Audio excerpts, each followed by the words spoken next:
इस भयानक जंग के बीच खौफनाक साजिश का कच्चा चिट्ठा लेकर हाजिर हूं मैं प्रशांत चुरहे। ईरान बुरी तरह से हिंसक प्रदर्शन की आग में इस वक्त जल रहा है और दावा यह किया जा रहा है कि ईरान पर राउंड 2 का हमला शुरू हो चुका है, जिसमें पहला राउंड है ईरान को आर्थिक युद्ध में जलाकर पूरी तरह से तबाह करना और दूसरा राउंड है रूस को ईरान से मिल रहे बेइंतहा हथियारों की खेप को रोकना, ताकि रूस को यूक्रेन वाली जंग किसी भी सूरत में हराई जा सके। और दावा यह किया जा रहा है कि रूस को हराने के लिए अब ट्रंप ने इजराइल और नेटो देशों के साथ मिलकर के ईरान को पूरी तरह से तबाह करने का प्लान बना लिया है।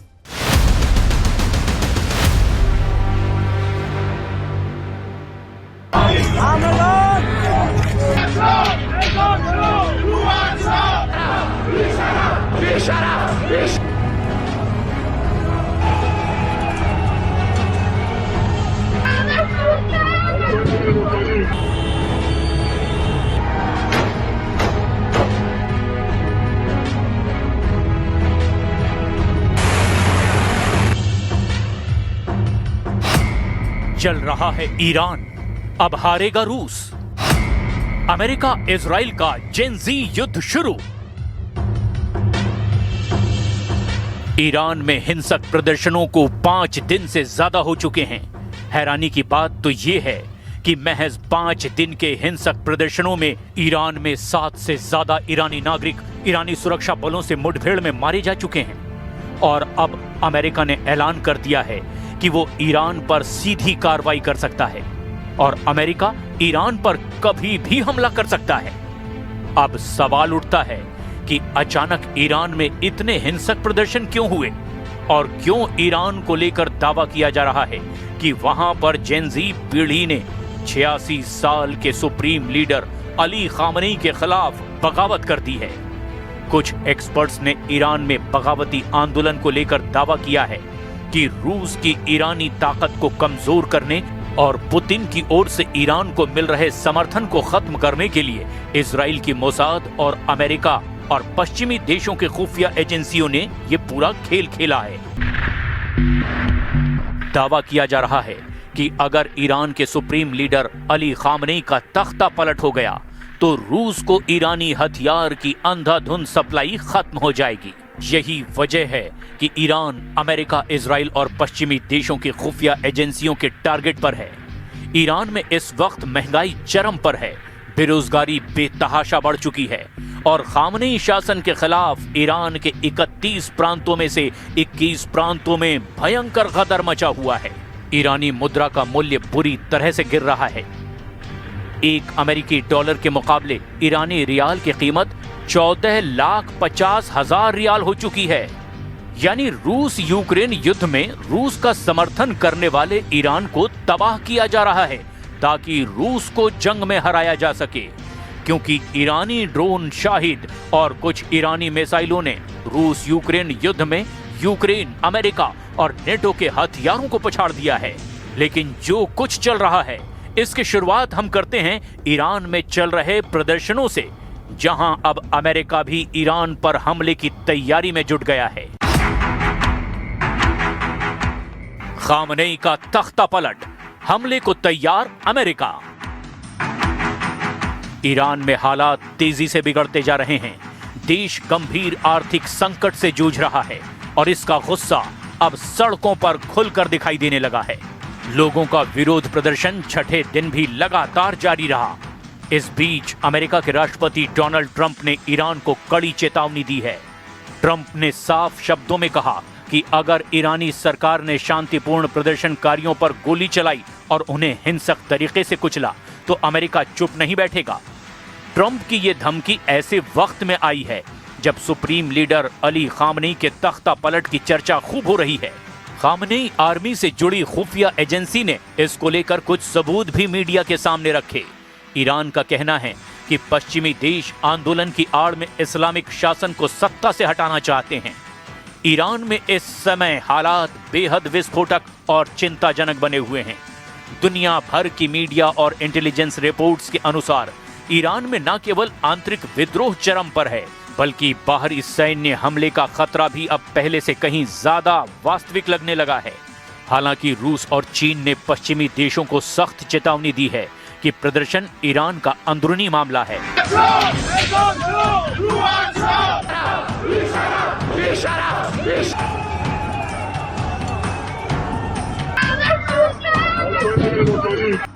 और ऐसी स्थिति में अगर ईरान पर बाहरी देशों ने हमला किया तो रूस चुप नहीं बैठेगा।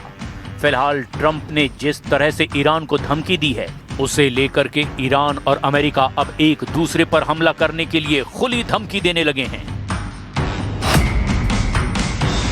ईरान पर राउंड 2 हमले की तैयारी, अमेरिका और इजराइल का प्लान लीक।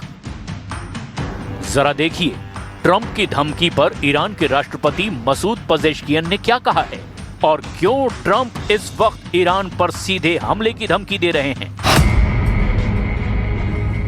जलते ईरान के ताजा हालातों को देखकर विश्व भर की मीडिया में खलबली मची हुई है। ईरान पर अमेरिकी सैन्य कार्रवाई को लेकर गर्मा गर्म खबरें चल रही है। राष्ट्रपति डोनाल्ड ट्रंप ने हाल ही में इजरायली पीएम नेतन्याहू से मुलाकात के बाद कहा है कि यदि ईरान अपने परमाणु या मिसाइल कार्यक्रमों को दोबारा शुरू करने की कोशिश करता है तो अमेरिका ईरान को पूरी तरह से तबाह कर देगा। ट्रंप ने ताजा बयान में कहा कि अगर ईरानी सरकार ने शांतिपूर्ण प्रदर्शनकारियों पर गोली चलाई और उन्हें हिंसक तरीके से कुचला तो फिर अमेरिका चुप नहीं बैठेगा। राष्ट्रपति डोनाल्ड ट्रंप ने अपने social media site truth social पर लिखा कि अगर ईरान शांतिपूर्ण प्रदर्शनकारियों पर गोली चलाता है और हिंसक तरीके से उनकी हत्या करता है, जैसा कि उनकी आदत रही है, तो फिर अमेरिका उन्हें बचाने आएगा। हम पूरी तरह से तैयार हैं। ट्रंप की ये चेतावनी ऐसे वक्त में आई है जब ईरान के कई शहर पिछले 5 दिनों से हिंसक प्रदर्शनों की चपेट में हैं। ट्रंप की धमकी पर ईरान की तरफ से भी पलटवार किया गया है। ईरान के राष्ट्रपति मसूद पजेश्कियन ने कहा, ईरान पर किसी भी दमनकारी आक्रमण का जवाब इतना खतरनाक होगा कि हमला करने वाले को पछतावा होगा। पजेश्कियन ने कहा कि ईरान के खिलाफ एक तरह से पूर्ण युद्ध शुरू होने वाला है। उन्होंने कहा कि ईरान इस समय अमेरिका, इजराइल और यूरोप के साथ एक बड़े पैमाने की जंग का सामना कर रहा है, जो कि आर्थिक और सुरक्षा दोनों मोर्चों पर है। 1980 के दशक के ईरान इराक युद्ध का उदाहरण देते हुए ईरान के राष्ट्रपति मसूद पजेश्कियन ने अपने दुश्मनों को धमकी दी और कहा कि मौजूदा दबाव भले ही उससे भी ज्यादा है, लेकिन ईरान किसी भी धौंस के आगे नहीं झुकेगा।